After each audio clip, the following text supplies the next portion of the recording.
Hello అండి, welcome to my channel. ఈ cake అయితే ఒకలా చేద్దాం అనుకున్నాను, కానీ ఇలా అయింది. టేస్ట్ అయితే సూపర్ వచ్చింది.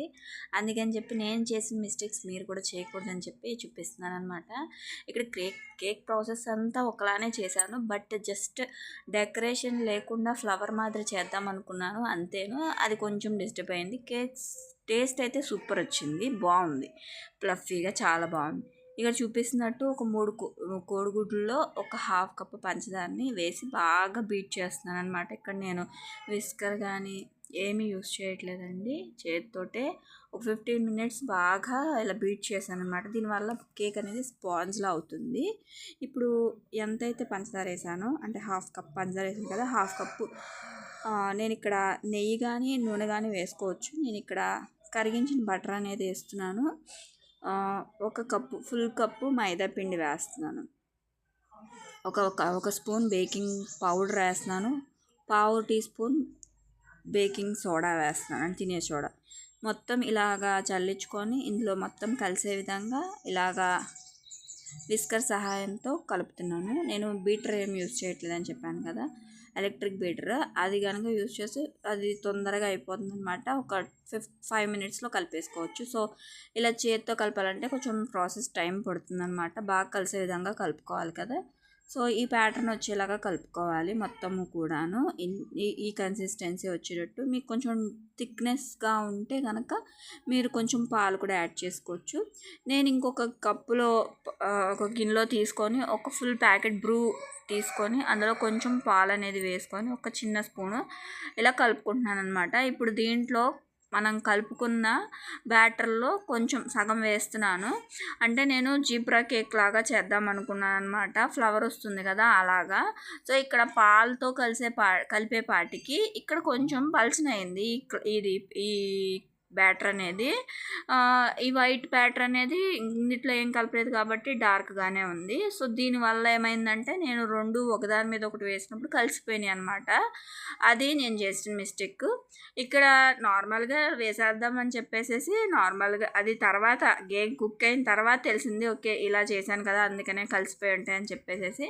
సో నార్మల్గా లోతున్న గిన్నెలోకి ఇలా తీసుకొని ఆయిల్ అప్లై చేసి, ఆయిల్ కానీ నెయ్యి కానీ అప్లై చేసేసి ఇలా పిండితో కోట్ చేసేసుకుంటే కేక్ తొందరగా వచ్చేస్తుంది అనమాట కుక్ అయిన తర్వాత. ఇక్కడ ఒక స్పూను ఈ వైట్ బ్యాటర్ అనేది వేసాను, ఇంకొక స్పూను ఈ కాఫీ పౌడర్ కలిపిన బ్యాటర్ అనేది వేసాను అనమాట.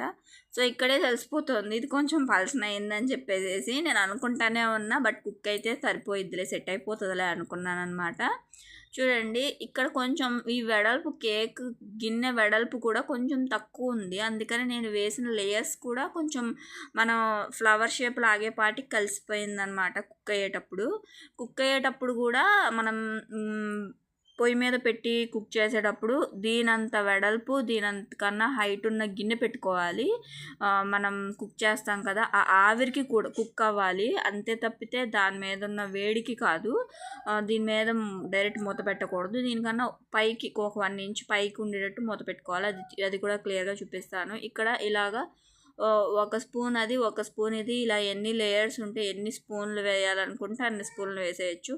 బట్ ఇది మొత్తం కలిసిపోయిన టేస్ట్ అయితే చాలా బాగా వచ్చిందండి. మీకు ఫస్ట్ చూపించాను కదా, స్పంజ్ కేక్ లాగా వచ్చిందనమాట, చాలా బాగుంది. టేస్ట్ కూడా చాలా బాగుందండి. కాఫీ పౌడర్తో చేసాం కదా, చాక్లెట్ కేక్ మాదిరి వచ్చింది. ఇలా మొత్తం ఎంతైతే ఎన్ని లేయర్స్ అయితే వస్తాయో అని మీరు కావాలి అంటే 2 స్పూన్స్ కూడా వేసుకోవచ్చు. నేను 1 స్పూన్ మాత్రమే వేసాను. చాలా లేయర్స్లా వస్తుంది, ఇక్కడ మీకు చూస్తే తెలుస్తుంది కదా. కాకపోతే పలచనైపోవటం వల్ల బాగా కలిసిపోయినట్టు తెలుస్తుంది అనమాట. సో ఇది కంప్లీట్గా అయిపోయిందండి మొత్తము కూడాను. చాక్లెట్ పౌడర్ కూడా యూస్ చేయొచ్చు. నేనైతే ఇక్కడ కాఫీ పౌడర్ వేసాను. ఇలాగా చాక్ తీసుకొని ఇలాగా వీడియోలో చూపిస్తున్నట్టు ఒక ఫ్లవర్ మాదిరి ఇలా లోపలికి గీసుకుంటే ఫ్లవర్ లాగా వస్తుంది. నేను ఇది ఎలాగైతేనే ఇది నేను అనుకున్నట్టే చేయాలి అని చెప్పేసి మళ్ళీ ట్రై చేశాను. మళ్ళీ అయితే సూపర్ సక్సెస్ఫుల్గా వచ్చింది, బట్ ఎడిటింగ్ అవ్వలేదన్నమాట. సో ఒక పని కాదు కదా. చూడండి ఇక్కడ డిస్టర్బ్ అయిపోయింది పల్చగా అయిపోవటం వల్ల లోపలిది. సో ఇక్కడ నేను చేసిన మిస్టేక్ ఇంకోటి అనమాట. ఇక్కడ స్టాండ్ పెట్టేశాను, ఈ గిన్నె పెట్టేశాను, కాకపోతే ఈ గిన్నె ఇలా పెట్టాను అనమాట. గిన్నె మీద మూత ఇలా బోర్లిచ్చి పెట్టాలి. అది మిడిల్లోకి వచ్చాక నాకు అర్థమైంది, ఇలా బోర్లిచ్చి పెడితే ఆవిరికి కదా కుక్ అయ్యేది అని చెప్పేసి తర్వాత మళ్ళీ బోర్లిచ్చి మూత అనేది ఈ గిన్నెకి గ్యాప్ ఉండేటట్టు పెట్టానమాట. మనం కేక్ పెట్టేశాక మధ్యలో ఒక్కొక్కసారి చూసుకుండాలండి. అప్పుడు కుక్ అవుతుందా లేదా అని తెలుస్తుంది. చూడండి ఇదైతే ఎంత ఫ్లఫీగా ఎంత స్పాంజ్ కేక్ లాగా బయట కొన్నట్టే వచ్చింది. టేస్ట్ అయితే సూపర్ వచ్చింది. కాఫీ పౌడర్ కూడా వేసాం కదా, లేయర్స్ మొత్తం కలిసిపోయినాయి. సో నచ్చితే ప్లీజ్ లైక్ చేయండి. నేను చేసిన మిస్టేక్ మీరు చేయమాకండి, ఫ్లవర్గా రావాలి అనుకుంటే. అయినా బాగానే ఉందండి కేక్.